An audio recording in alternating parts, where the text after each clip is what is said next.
Assalamu alaikum students. I am Zubia Mahmood from Government Degree College for Women, Satellite Town. Let's start the remaining reactions of carboxylic acids. Carboxylic acid behaves as acid by losing a proton, ठीक है, or by giving the hydroxyl group as a whole.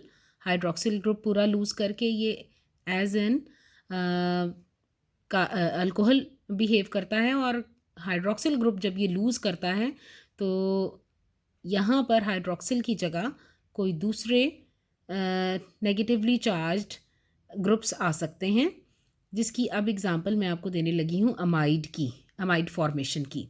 यानी ammonia के साथ जब carboxylic acid का reaction होगा तो यहाँ पर ये carboxylic acid water molecule loose करेगा, अमोनिया के साथ मिलेगा तो अमोनियम आयन इसमें ऐड होगा, और उसके बाद स्लाइटली हीटिंग पर कार्बोक्सिलेट और अमोनिया का जो कंपाउंड बनेगा ये अमाइड में चेंज हो जाएगा by losing a water molecule. Let's see the mechanism of this formation of amide. हमें पता है कि यहाँ पर अमोनिया जो है नाइट्रोजन इसमें मौजूद है, और नाइट्रोजन के पास है अनशेयर्ड पेयर ऑफ इलेक्ट्रॉन, जिसकी वजह से ये कार्बन के साथ ये जो पार्शली पॉजिटिव कार्बन है इसके साथ इसकी अटैचमेंट होगी like this, and the negative charge as carbon loses one bond, the negative charge goes to the oxygen. Now the compound is CH3CO with the negative charge, and ammonia as a whole will attach itself, carbon और nitrogen का bond बन जाएगा, और ammonia का पूरा molecule जो है वो पार्शियल पॉजिटिवली चार्ज कार्बन के साथ अटैच हो जाएगा। अब नाइट्रोजन कितने बॉन्ड बना रहा है? 3 हाइड्रोजन के साथ पहले से थे, और अब यहाँ पर नाइट्रोजन के ऊपर आ गया positive charge. Now this is the unstable molecule, ये ट्रांजिशन स्टेट बन गई, और यहाँ पर होगा अब प्रोटॉन ट्रांसफ़र। अच्छा, अब प्रोटॉन ट्रांसफ़र क्यों होगा बेटा? यहाँ पर नाइट्रोजन के ऊपर पॉजिटिव चार्ज है, तो नाइट्रोजन अपना एक हाइड्रोजन लूज़ करेगा ताकि इस पॉजिटिव चार्ज को ख़त्म कर सके, इसको सेटिस्फाई कर सके। और हमें पता है कि oxygen contains unshared pair of electron here that of the hydroxyl group. जो ये हाइड्रोक्सिल ग्रुप का ऑक्सीजन है इसके ऊपर अनशेयर्ड पेयर ऑफ इलेक्ट्रॉन है, तो ये यहाँ से प्रोटॉन को अपनी तरफ अट्रैक्ट कर लेगा। तो ये भी रिवर्सिबल स्टेप है, और यहाँ जो ये प्रोटॉन ट्रांसफ़र है इट इज़ रिवर्सिबल, और इसकी वजह से बनेगा क्या? हमारे पास ये जो अमोनियम कार्बोक्सिलेट है यहाँ आ जाएगा अब वाटर मॉलिक्यूल, ठीक है, ये वाटर मॉलिक्यूल बन जाएगा, और यहाँ जो नाइट्रोजन के ऊपर पॉजिटिव चार्ज था ये सेटिस्फाई हो गया, अब ये बन गया NH2 ग्रुप, ठीक है। तो ये दूसरा स्टेप है हमारे पास। पहला क्या है? That ammonium ion goes to the partial positively charged carbon of the carbonyl group, और नेगेटिव चार्ज आ गया ऑक्सीजन के ऊपर। उसके बाद यहाँ पर प्रोटॉन शिफ्ट होगी, और प्रोटॉन शिफ्ट के बाद यहाँ पर वाटर मॉलिक्यूल की रेशो आ जाएगी। आपको पता है water is a good leaving group, तो नेक्स्ट स्टेप होगा removal of the water molecule. Step में वाटर मॉलिक्यूल कैसे रिमूव होगा, और कार्बन अपना positive charge double bond retain करेगा ऑक्सीजन के साथ। ये हमारे पास ऑक्सीजन के ऊपर नेगेटिव चार्ज है, यहाँ बना है हमारे पास OH2, और ऑक्सीजन अब कितने बॉन्ड बना रहा है? 3। इसलिए पहले नाइट्रोजन के ऊपर था पॉजिटिव चार्ज, इसने अपना प्रोटॉन दे दिया इस ऑक्सीजन को जिसके पास अनशेयर्ड पेयर ऑफ इलेक्ट्रॉन थे। अब ये बन गए वाटर मॉलिक्यूल की रेशो, लेकिन इसके साथ ही ऑक्सीजन के ऊपर आ गया positive charge because it is making excess of bond. तो यहाँ से ये वाटर मॉलिक्यूल अब जाएगा, इट विल लीव, जहाँ पर भी वाटर मॉलिक्यूल की रेशो हो जाएगी ऑक्सीजन और हाइड्रोजन की, ये यहाँ से निकल जाएगा। और इसी तरह से ये जो नेगेटिव चार्ज है it will return back with the carbon. ये भी हमारे पास अब क्या हो गया, एक reversible step, that is the removal of water molecule.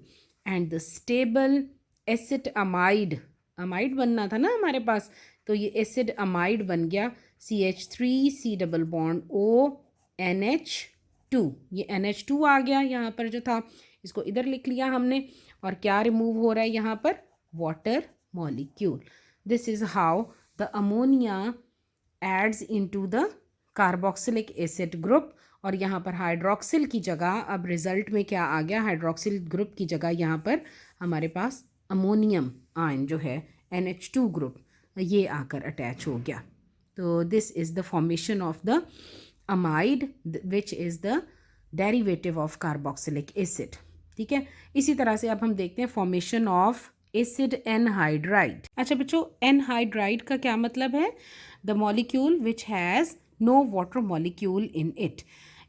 इस रिएक्शन में कार्बोक्सिलिक एसिड के दो मॉलिक्यूल्स मिलेंगे और उसमें से देखें, मैं आपको जर्नली बता देती हूँ, RC डबल बॉन्ड OOH। ठीक है, इसी तरह से दूसरा मॉलिक्यूल भी अगर हम यहाँ पर इस तरह लिख लें OH, तो यहाँ से ये एक वाटर मॉलिक्यूल निकल जाएगा और स्लाइटली हीट करने पर हमारे पास एनहाइड्राइड बनेगा जिसमें कार्बन ऑक्सीजन ब्रिज के साथ अटैच है।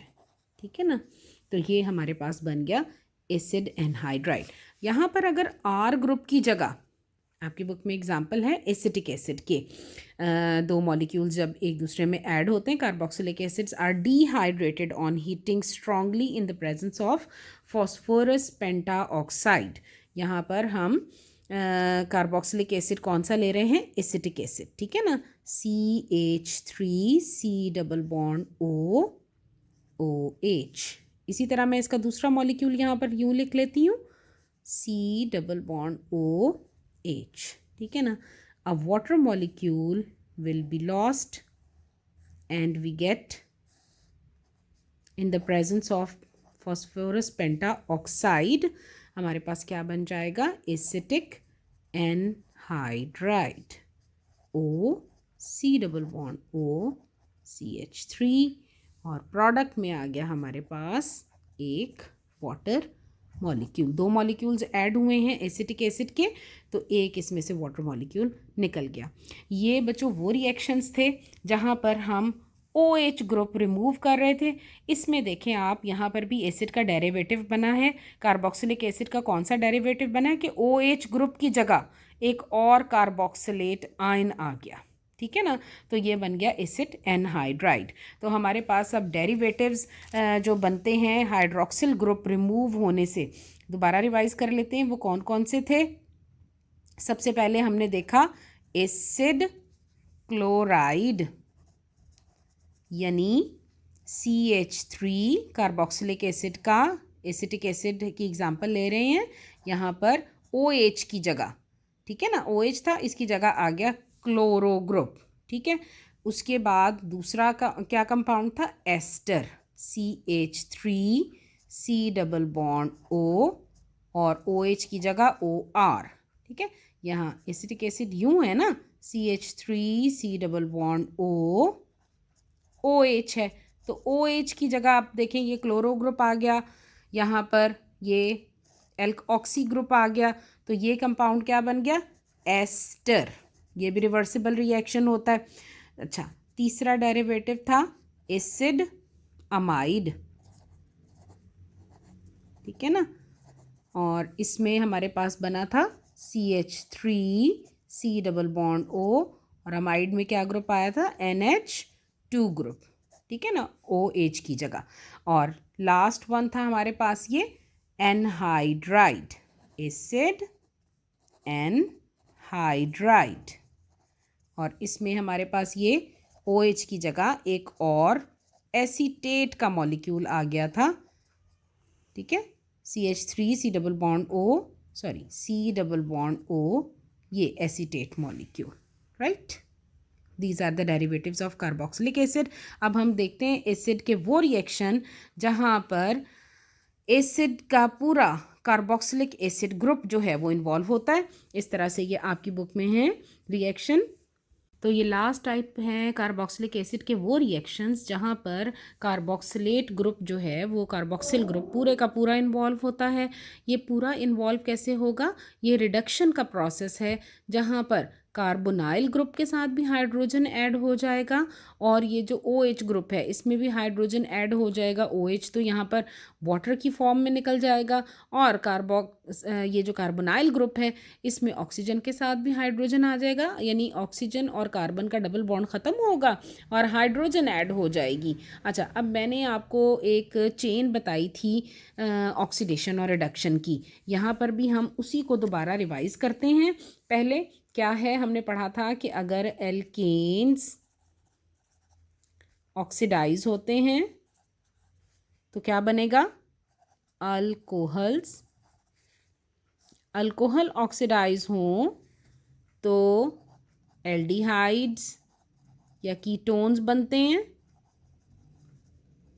और ये फर्दर एल्डिहाइड ऑक्सीडाइज हो तो क्या बनता है? एसिड्स। और ये एसिड्स अगर ऑक्सीडाइज हों तो हमारे पास in the end carbon dioxide और वाटर बन जाएगा। ठीक है ना? लेकिन इसी को बैक लेके चलें तो रिडक्शन यानी कि एडिशन ऑफ हाइड्रोजन। ऑक्सीडेशन क्या है? एडिशन ऑफ ऑक्सीजन और रिडक्शन एडिशन ऑफ हाइड्रोजन। यानी अगर कार्बन डाइऑक्साइड और वाटर रिड्यूस हो तो इनसे एसिड बनता है। एसिड रिड्यूस हो पार्शली तो एल्डिहाइड कीटोन बनेगा। एसिड फर्दर रिड्यूस हो अल्कोहल में रिड्यूस होगा। ठीक है ना? और इसी तरह से कंप्लीट रिडक्शन से हमारे पास क्या बन जाएगा? एल्केन्स या एल्कीन्स। ठीक है ना? अब हम देखते हैं रिडक्शन कार्बोनाइल ग्रुप की, कार्बोक्सिल ग्रुप की sorry, into the complete reduction. Complete reduction किस तरह से होगी? इन द प्रेजेंस ऑफ यहाँ पर फॉस्फोरस एलिमेंट की मौजूदगी में, और पार्शियल रिडक्शन दी हुई है with lithium aluminium hydride. Sodium borohydride से भी हो सकती है, लेकिन आपकी बुक में यहाँ पर lithium aluminium hydride. Lithium aluminium hydride is the source of nascent hydrogen. तो ये क्या करेगा? यहाँ पर कार्बोक्सिलिक एसिड में हम एसिटिक एसिड की एग्जांपल लेते हैं कि ये कैसे रिड्यूस होगा। देखें, यहाँ कार्बन है और यहाँ है कार्बन के साथ कार्बोनाइल ग्रुप है और OH ग्रुप है। जब ये नेसेंट हाइड्रोजन इसमें ऐड होगी तो ये पार्शली रिड्यूस होगा, कंप्लीटली रिड्यूस नहीं होगा, into partially reduce into alcohol CH3। कैसे? कार्बन नंबर उतना ही रहेगा, यहाँ पर 2 कार्बन हैं तो यहाँ पर भी 2 कार्बन्स रहेंगे, CH2OH। कैसे हुआ ये? यहाँ पर कार्बन में भी एक हाइड्रोजन आ गया और इसके साथ एक हाइड्रोजन चला गया। ठीक है ना? OH ग्रुप ये पहले से मौजूद है तो ये क्या बन गया? दिस इज CH3CH2 और OH, और साथ में यहाँ जो H आएगा इसके साथ भी एक H आएगा। एक H यहाँ आ रहा है, एक H यहाँ आ रहा है और एक H जो है वो यहाँ, बल्कि कार्बन के साथ 2 H आएंगे क्योंकि यहाँ जो H आएगा ना वो वाटर मॉलिक्यूल की रेशो बन गई। यहाँ से ये वाटर मॉलिक्यूल निकल जाएगा और ये चेंज हो जाएगा CH3, एक और H इस ग्रुप की जगह आ गया तो ये बन जाएगा CH3CH2OH। ठीक है ना? इस तरह से ये रिडक्शन हो रही है।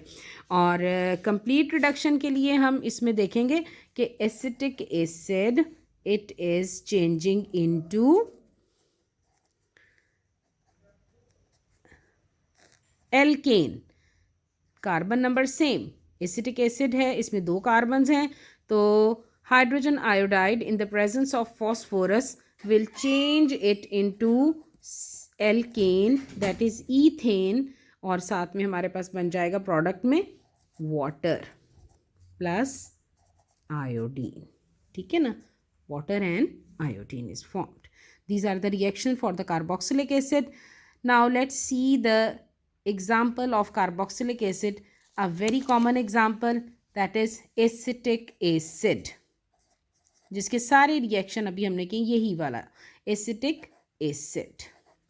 ये सिंपलेस्ट कार्बोक्सिलिक एसिड है।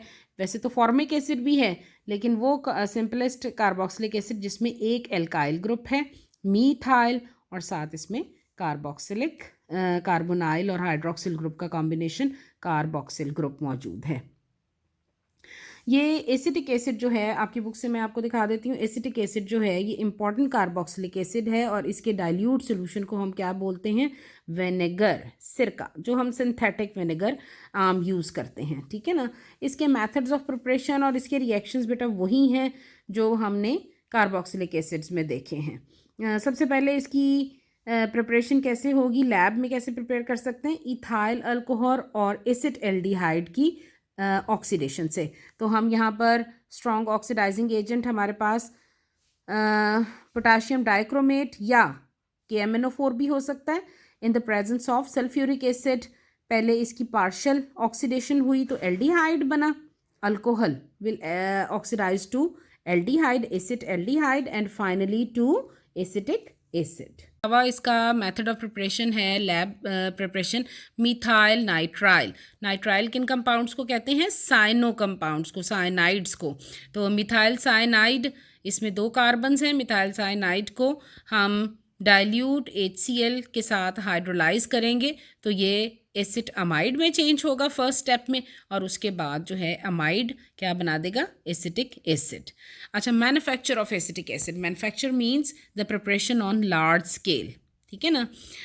एक तो मैं आपको सबसे पहले बताऊं कि इसकी प्रिपरेशन एसिटिलीन से होती है, जो हम पहले भी मेथड देख चुके हैं इन द एल्काइंस। एसिटिलीन जो है ये इम्पॉर्टेंट गैस है और ये गैशियस फॉर्म में होती है। इसको जब हम हाइड्रोलाइज करते हैं, एसिटिलीन में कार्बन कार्बन ट्रिपल बॉन्ड है, तो इसको हाइड्रोलाइज करेंगे यानी कि इसमें वाटर ऐड होगा तो ये बन जाएगा विनाइल अल्कोहल, ठीक है ना। कैसे बनेगा? ये यहाँ पर देखें कि कार्बन कार्बन ट्रिपल बॉन्ड है तो एक बॉन्ड ख़त्म होगा और कार्बन जो है, एक कार्बन के पास हाइड्रोजन चला जाएगा वाटर का और एक कार्बन के पास OH ग्रुप चला जाएगा। देखें इस तरह से है ना, हमारे पास ये HOH है, तो एक कार्बन के पास हाइड्रोजन और दूसरे के पास OH ग्रुप चला गया। विनाइल अल्कोहल, विनाइल अल्कोहल जो है ये फ़ौरन से रीअरेंज होगा into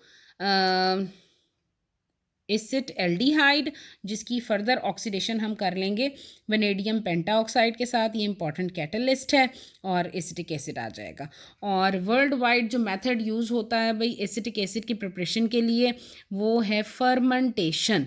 fermentation is a biochemical reaction in the presence of the enzymes of yeast। Biochemical क्यों कहते हैं? कि यीस्ट जो है वो एक फंगस है, लिविंग ऑर्गेनिज्म है, और इसके अंदर जो एंजाइम्स मौजूद होते हैं उसके वो इसको पहले अल्कोहल बनाने के लिए भी हम फर्मेंटेशन का प्रोसेस यूज़ करते हैं, और अल्कोहल की जो फर्दर हम ऑक्सीडेशन कर लेंगे तो हमारे पास क्या आ जाएगा? ऑक्सीडेशन कैसे हो रही है?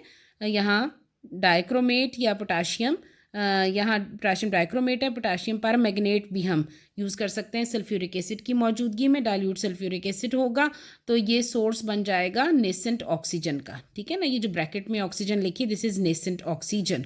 तो इसकी मौजूदगी में हम इसकी ऑक्सीडेशन कर लेंगे। फर्मेंटेशन से क्या बनाया हमने? Fermentation of molasses. मोलेसिस क्या होता है?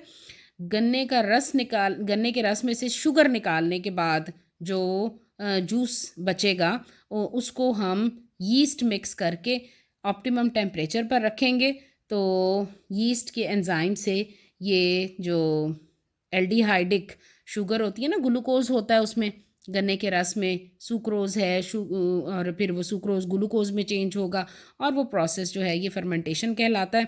और ये जो सुक्रोज है ग्लूकोज में चेंज हुआ और ग्लूकोज जो है वो फर्दर अल्कोहल एल्डिहाइड बना देगा। Physical characteristics of acetic acid, ये कलरलेस लिक्विड है जिसका 118 डिग्री सेंटीग्रेड इसका बॉइलिंग पॉइंट है और इसकी स्ट्रॉन्ग विनेगर लाइक स्मेल और इसका टेस्ट होता है खट्टा, बिल्कुल टेस्ट होता है इसका, सोर टेस्ट है और इसकी बहुत स्ट्रॉन्ग स्मेल होती है। कैसी इसकी ऑडोर होगी? सिरके जैसी। और प्योर एसिड जो है उसको हम कहते हैं ग्लेशियल एसिटिक एसिड। ये शॉर्ट क्वेश्चन है इंपॉर्टेंट कि ये क्यों ग्लेशियल एसिटिक एसिड कहलाता है, क्योंकि ये 17 डिग्री सेंटीग्रेड पर जब रूम टेम्परेचर कम होता है ना, जैसे हमारे पास आजकल सर्दियों में टेम्परेचर कम है, तो ये जो प्योर एसिटिक एसिड होगा ये बर्फ़ की तरह जम जाता है, इसलिए हम इसको कहते हैं glacial acetic acid. This is important short question. और ये पानी में हल हो जाता है, आपको पता है इसमें ऑक्सीजन है, हाइड्रोजन है, तो पानी में ये क्यों हल होगा? Due to hydrogen bonding. तो वाटर, अल्कोहल और ईथर के साथ ये बिल्कुल हलशुदा और हल पजीर है और मिक्सेबल है। And students, all the reactions we have studied for the carboxylic acids are the reactions of acetic acid। उसमें आपने देखा है कि तकरीबन हमने सब reactions में एग्जाम्पल जो है वो acetic acid की इस्तेमाल की है। तो तमाम वो reactions जो हैं जो हमने इसके लिए पढ़े हैं वो acetic acid के distinguishing reactions हैं। अब आ जाते हैं यूजेस ऑफ एसिटिक एसिड। बहुत इंपॉर्टेंट है ये कंपाउंड हमारे लिए। क्यों ज़रूरी है? ये एज अ कोआगुलेंट यूज़ होता है for latex and rubber industry, ठीक है ना। तो ये कोआगुलेंट क्या होता है कि रबर को इकट्ठा करने के लिए जो है वो इस्तेमाल होता है। In the manufacture of plastics, polyvinyl acetate, rayon, cellulose acetate और सिल्क, ये जो फाइबर हैं, और प्लास्टिक है। प्लास्टिक असल में कौन सा प्लास्टिक? पॉलीविनाइल एसीटेट, उसमें एसीटेट ग्रुप है, वो कहाँ से आएगा? From acetic acid. इसी तरह से ये जो सेल्यूलोजिक फाइबर है, रेयॉन और सिल्क, ये भी एसिटिक एसिड की मौजूदगी में ही बनते हैं। और medicine as a local irritant use होता है। जर्मीसाइडल इफ़ेक्ट है इसका, ये डिसइंफेक्टेंट के तौर पे यूज़ होता है। As a solvent in the laboratory for carrying out reactions, यानी ये बहुत सारे आपको भी बताया मैंने कि ये लिक्विड फॉर्म में होगा और लो टेम्परेचर पर फ्रीज़ होता है, तो लिक्विड फॉर्म में ये एज अ सॉल्वेंट यूज़ होता है। In the manufacture of pickles अचार में इस्तेमाल होता है ये। आपने अगर कभी देखा हो तो सिरका डालते हैं हम अचार को प्रिजर्व करने के लिए। और बहुत सारे एरोमेटिक कंपाउंड्स को और बहुत सारे दूसरे ऑर्गेनिक कंपाउंड्स बनाने में, एसीटोन, एसीटेट्स और एस्टर्स बनाने में ये काम आता है कार्बोक्सिलिक ये जो एसिटिक एसिड है। अच्छा, नेक्स्ट जो अमाइनो एसिड्स हैं, जो अब नया स्मार्ट सिलेबस है उसमें ये टॉपिक ओमिट कर दिया गया। तो this is the end of the chapter for the carboxylic acids. अल्लाह हाफिज़।